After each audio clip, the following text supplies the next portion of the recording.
নমস্কার, তোমাদের সবাইকে স্বাগত জানিয়ে আজকের ক্লাসটি শুরু করছি। আজকে তোমাদের সঙ্গে আলোচনা করব পঞ্চম শ্রেণীর তৃতীয় পর্যায়ক্রমিক মূল্যায়ন 2024 সালের রায়মার্টিন প্রশ্নবিচিত্রা থেকে বাংলা বিষয়ে মডেল কোশ্চেন নাম্বার 2 নম্বর সেটটি।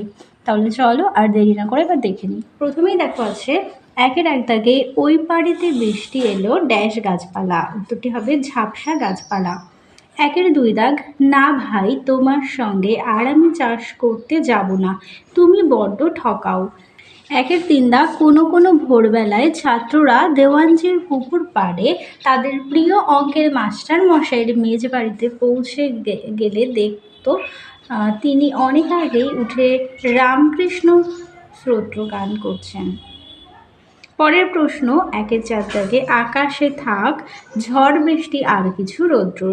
একের পাঁচ দাগ, কুরুরামের পিতার নাম দীনু ভট্টাচ। একের হয়, তখন আমি একলা তো নই, থাকে না আর দুঃখ কোনোই, শাল বনে বা তাল সুপুরির বনে। এবার দেখে নাও দুই দাগের। দুইয়ের এক দাগে আছে আকাশের দুই বন্ধুর নাম কি, পেট কাটাও চাঁদিয়াল। বোম্বাগড়ের রাজার পেশি কি খেলা খেলেন, কুমড়ো নিয়ে ক্রিকেট খেলে। আর একলা কবিতায় কোন কবিতা থেকে নেওয়া হয়েছে, আমায় তুমি লক্ষ্মী বলো। একের দুইয়ের চার দাগ, তালনভূমি গল্পে কার লেখা, বিভূতিভূষণ বন্দ্যোপাধ্যায়। দুইয়ের পাঁচ, ইংরেজ পুলিশ ঘাঁটিতে উড়তে থাকা ব্রিটিশ পতাকার নাম কি, ইউনিয়ন জ্যাক। দুইয়ের ছয়, বোকা কুমিরের কথা গল্পে চাষি কারা, কুমির ও শেয়াল। এবার দেখো তিন দাগে চলে যাই। বলেছে নিচের প্রশ্নগুলোর সংক্ষিপ্ত উত্তর দাও। তিনের এক দাগে আছে কোন ঋতুতে সাধারণত বৃষ্টি হয়। এই ঋতু কোন কোন মাস নিয়ে হয়? সাধারণত বৃষ্টি হয় বর্ষাকালে, আর আষাঢ় ও শ্রাবণ মাস হলো বর্ষাকাল। প্রেমেন্দ্র মিত্রের লেখা দুটি বইয়ের নাম লেখো, সাগর থেকে ফেরা এবং হরিণ চিতাচিল। তিনের তিন দাগ, মস্ত আশীর্বাদের মতো মাথার ওপর তত কোন কবিতা থেকে নেওয়া হয়েছে? একলা কবিতা, আর কবি হলেন শঙ্খ ঘোষ। কবি কোন বিষয়কে মস্ত আশীর্বাদ বলেছেন? মাথার ওপর গাছের পাতা ঝরে পড়াকে আশীর্বাদ বলেছেন।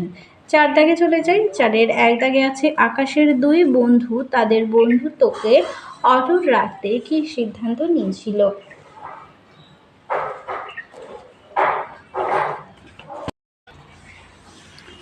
দুই বন্ধু পেটকাটা এবং চাঁদিয়াল তাদের বন্ধুত্বকে অটুট রাখতে একসঙ্গে লড়াই করার সিদ্ধান্ত নিয়েছিল। তারা সিদ্ধান্ত নিয়েছিল তাদের মধ্যে প্যাচ খেলা শুরু হলে তারা দুটো সুতোয় জট পাকিয়ে ছিঁড়ে ফেটে একসঙ্গে উড়ে যাবে। পরের প্রশ্ন, কে কিভাবে জটি পিসিমাকে তাল জোগাড় করে এনে দিয়েছিল? গোপাল খুব ভোরবেলা ঘুম থেকে উঠে টিপটিপ বৃষ্টির মধ্যে তালদিঘির ধারে তাল পোড়াতে যায়। তালদিঘির মাঠে ছিল এক হাঁটু জল আর কাদা। সেই সব পেরিয়ে গোপাল তার সাধ্যমতো দুটো তাল সংগ্রহ করে জটি পিসিমাকে এনে দিয়েছিল। পরের প্রশ্ন দেখো, আগুন লাগিয়েছে টেলিফোন আর টেলিগ্রাফের অফিসে, কারা কেন এমন বলেছিলেন? চট্টগ্রাম শহরের অল্প বয়সী কিছু ছেলে প্রশ্ন দেয়া কাণ্ডটি করেছিল।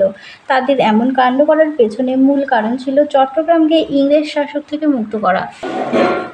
পরের প্রশ্ন দেখো, পাঁচ দাগে চলে যাই। বলেছে আকাশের দুই বন্ধু গল্পে প্রকৃতির বৈচিত্র্যময় সুন্দর রূপ নিজের ভাষায় বিবৃত কর।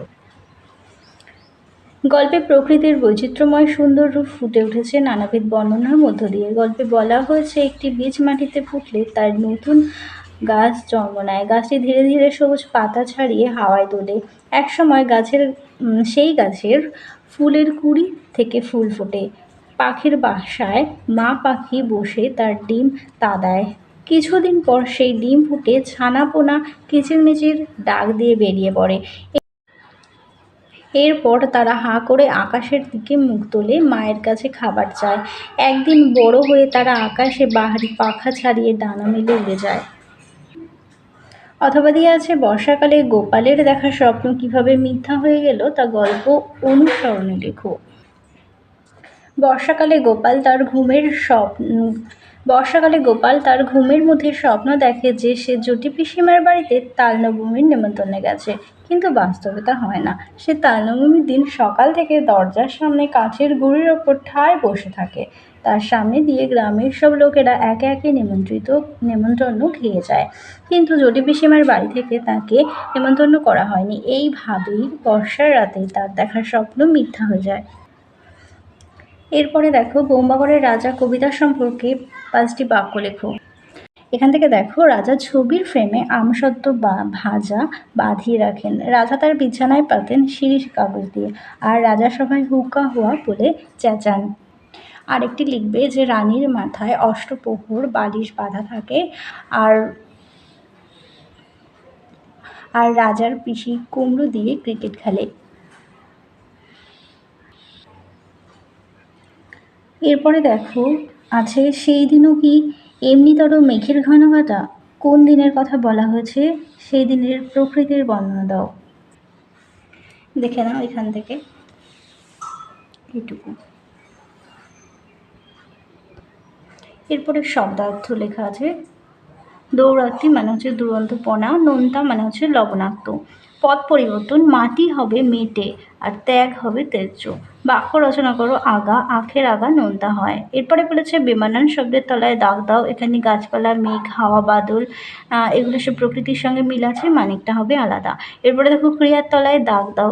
এখানে কত খেলা মনে পড়ে, এখানে পরে কথাটা হচ্ছে ক্রিয়া।